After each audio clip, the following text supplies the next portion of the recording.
Sir Rudy, ano dun? Palagpagan natin mga kapatid!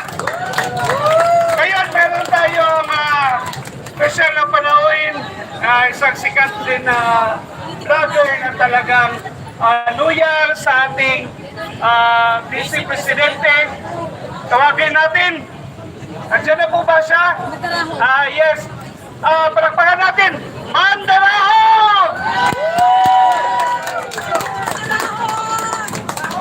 Si Mr. Mandaraho! Political vlogger yun. Sikat yan sa TikTok. Ayan guys, ayan. Mr. Mandaraho. Oh, share yun na yan. Nagsalita rin siya kanina. So, lahat to para sa Mandaraho. Political vlogger. Yay! Magandang kami sa mga pulis! Bawal magmura ha? Hindi ako magmumura ngayon. Hindi ko alam kung ano sasabihin ko kasi kanina interview na ako, no? Nandito kami ngayon, kaming mga maliliit na mga TikTokers, no? Nandito kami ngayon para ipahayag ang suporta namin kay Vice President Sara Duterte. Napapansin namin na patindi ng patindi yung ginagawa nila. So kanina nabanggit ko na, ano yung irony mayroon? Seeing the pictures of left-leaning organization inside the office of the House of Representatives in the Batasan Pambansa gives me chills.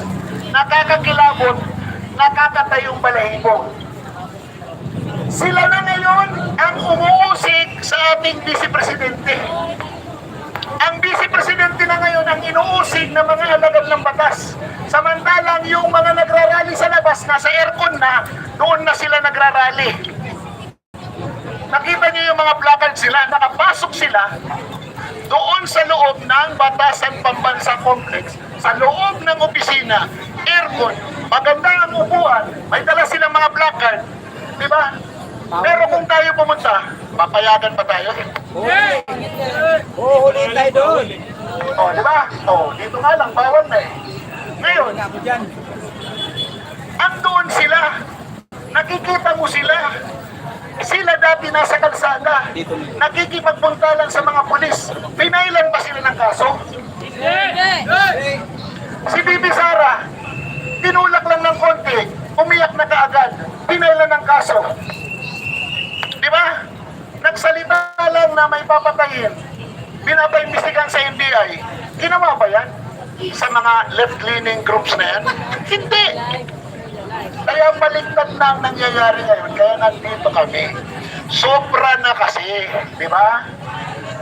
Ang kanilang pinapakita dyan sa investigasyon na yan ay puro naman propaganda. Hindi pa tapos yung audit, pinapakita na nila. Kanina, sinabi ko na uulitin ko dito sa inyo. Ano yung sinasabi nilang accountability?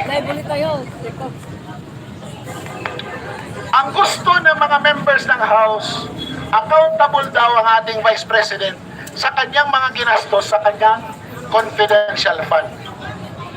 Tama naman sila. Pero kung tatanungin natin sila, are they liquidating their MOOE monthly from 2002 to the present?